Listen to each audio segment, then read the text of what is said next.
Election Day. Of course, you have until noontime today to get your absentee ballot, sign it, put it in the envelope, and give it to the Election Commission so it will be counted tomorrow because, in short, if you don't vote, somebody else's voice is more important. That said, there's a binding referendum question that will be on tomorrow's ballot. Shall the term of office for the mayor of New Bedford be 4 years? Question mark.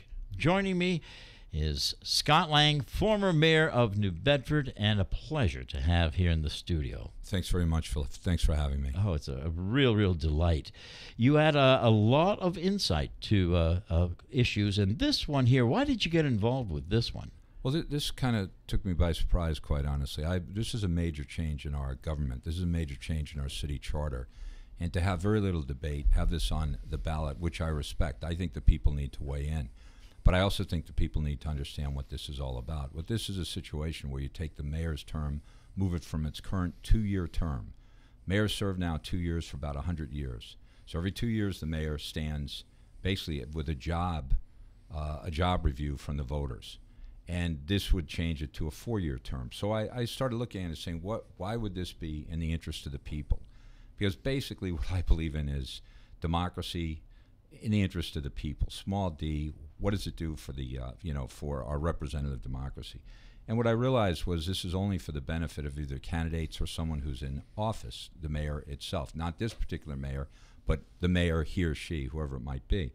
So the point is the mayor works for the people. The issues that the mayor deals with every day are the key issues for our city. So aside for the day-to-day crime issues, the taxes that you have to, be accountable for that are charged to the homeowners of the city, or sales tax, whatever it might be. Neighborhood revitalization, which means everything from making sure all your neighborhoods are safe and appropriate, but also everything, potholes, lighting, trash removal, major appliance removal, whatever it might be, trees. Then also economic development, education. Those aren't 4-year issues. Those are day-to-day issues that the voters should have a say on every 2 years. So when you look at it, if you believe you're a public servant, it's not inconvenient to run for office. In fact, that's part of what your responsibilities are, to face the voters, to debate, to get involved in discussions, to be a better public servant.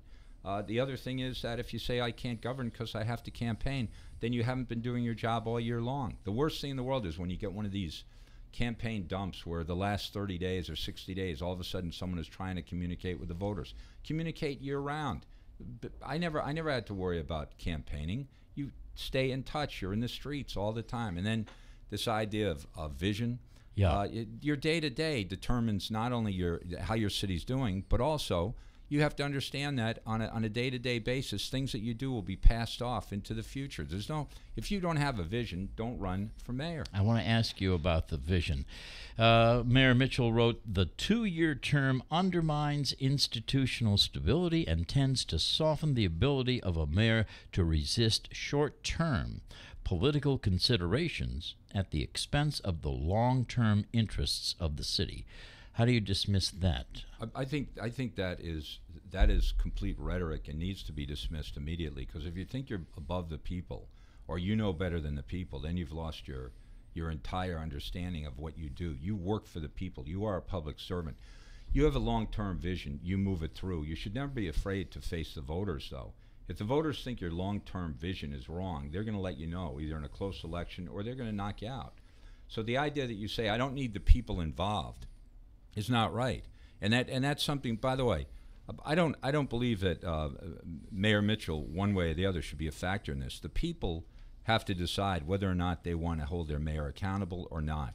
It could be me or anyone else saying, give me a 4-year term. Forget the 4-year term. Let's talk about what's in the interest of the city and the fundamental change in our city government. Why would Boston, Lynn, Quincy, Springfield turn around and change their city charters to a 4-year? Well, first of all, the majority of gateway cities don't have a 4-year. They have a 2-year.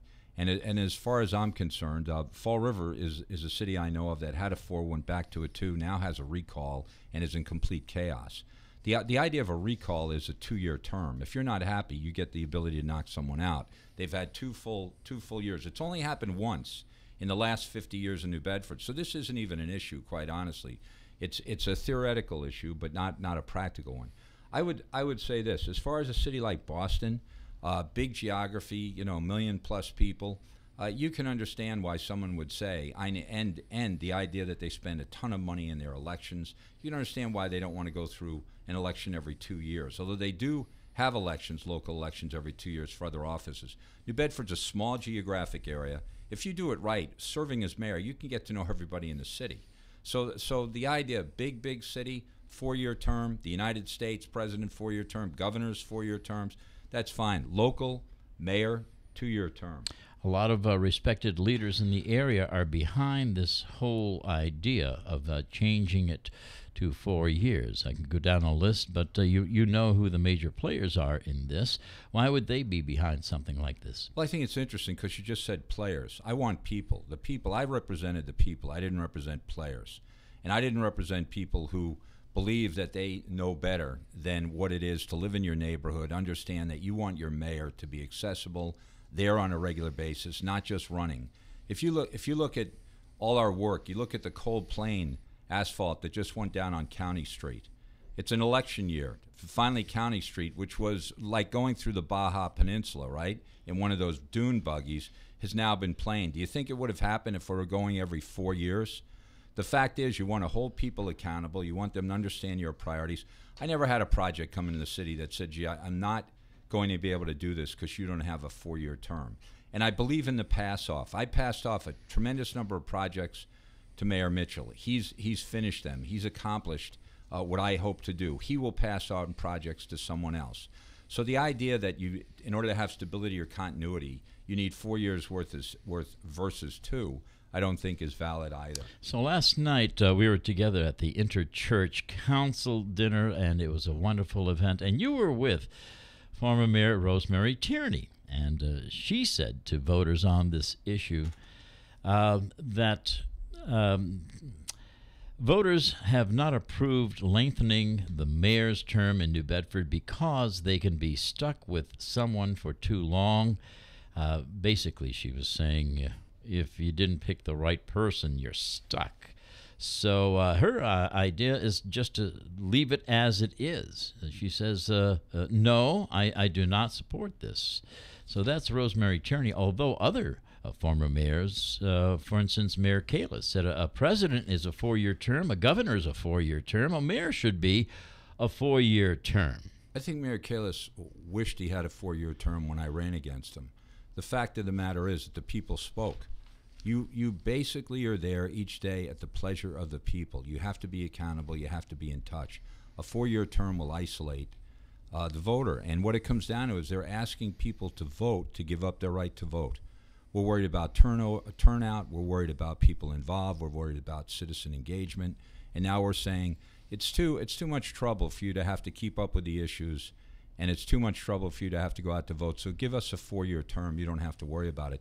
The idea, again, that you mix this idea that you can't get things done, then you're not suited to be mayor. Don't do it. You know what it comes down to. You have to be in touch with the people. This is not, you're not electing someone who is the all-knowing, the all-seeing. You're electing someone who's accountable to the people. The people are your boss.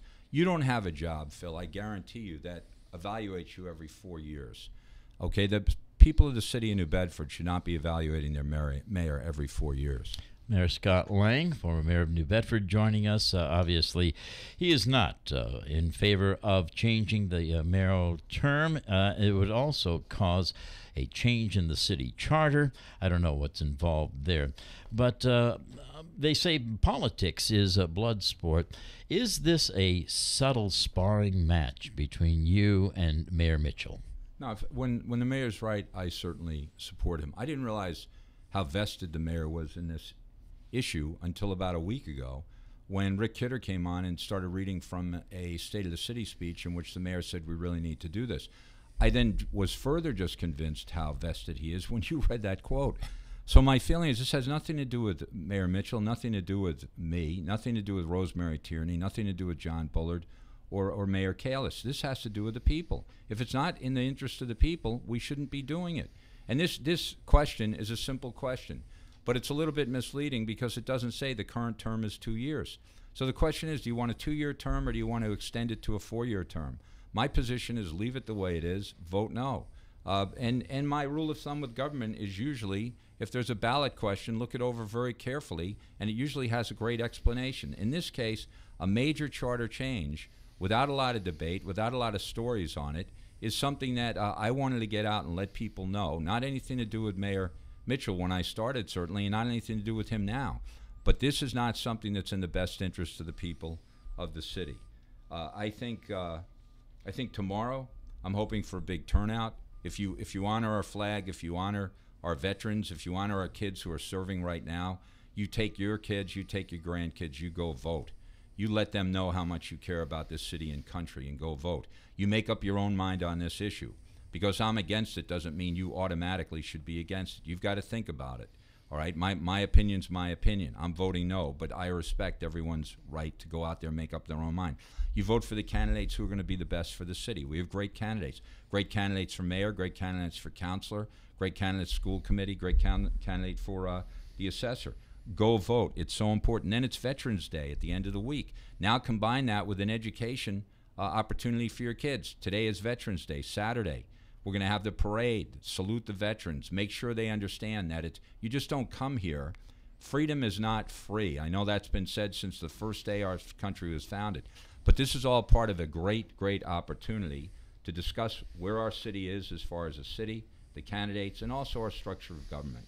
So, folks, bottom line is, if you don't vote tomorrow, someone else's vote is going to count much more than yours. Just do the math. Scott, let me give you a chance to summarize your thoughts. And well, Phil, I really appreciate the radio station, local station. I appreciate our local newspaper. Also, these new Facebook opportunities to communicate with people. I think it's important. It's a wave of the future, obviously. Your 5-year-old kid can not only, in the old days, could shut off your VCR light flashing, but now basically you can figure out how your phone and computer works. So it's unbelievable to me. I'm watching this and amazed by it. This goes back, though, to the power of the people. The people have a right to be able to weigh in regularly, have a right to have their candidates debate, have their right to have their candidates respond. It'll make for better mayors.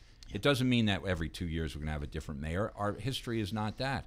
It makes for a better mayor when you have to be attuned to the people. And this is what this is all about. These issues are too important to wait every 4 years to discuss them. I mean, some people vote literally by the infrastructure and the condition of the infrastructure. You think you can go, as I said, go down County Street for 4 years, losing the fillings in your teeth, and say, great, in 3.5 years we have an election coming up? Hold the feet to the fire of the elected officials. Make them responsible. Make them accountable. Please vote no on this. This is a major issue, very important. At the end of the day, it's not the most pressing issue for your family, but this is an opportunity to let people know that the form of government that we have in New Bedford now is in the favor of the people. And please, please vote no. What do you think, folks? Tomorrow you make that decision. Also, what do you think, folks, about Scott Lang's passion? Does this mean that where is your heart when it comes to thinking about doing something on a political level? Where are you in that thinking? Phil, it's funny because I didn't expect this. I didn't expect I'd be sitting here the day before the election talking to you about anything other than maybe Veterans Day, right? Or The Ruthless River, which is Holly Fitzgerald's book, which Casey said there's going to be Amazing. Holly's going to be talking at the TED thing. Right. Go see that. Buy that book. Gig just finished that book. It's a great book. So, and it's about Jerry Fitzgerald, who we all know, a real accomplished man. You bet. Vietnam vet. Go read this book. So, aside for plugging anything local, aside for believing in the city, loving the people of the city, I've been focusing on the National Democratic Party now for the past year and really pushing very hard for transparency. I find it outrageous that Tom Perez, the newly elected chair, did not disclose all of this, that it comes down to a shill. Good for you. Like Donna Brazil, who is part of the fix, Thank coming you. out and selling a book to make money and putting in it things like, I was thinking of drafting Joe Biden. I worked at the DNC. Okay, now this is my Lloyd Benson moment. I think I worked at the DNC. I worked for 6 chairs of the DNC. The chair of the DNC it should be front and center. People should look at how they manipulated our democracy. So that is a definite yes, folks, to the answer to my question. So that's what I'm working on now. I hope one day to be a public servant again. Thank you so much. Thanks, Scott Lang, former mayor. Thanks, everyone, for listening. We'll be right back. The Morning Mayor, Phil Paleologos, on New Bedford's News Talk Station, 1420 WBSM.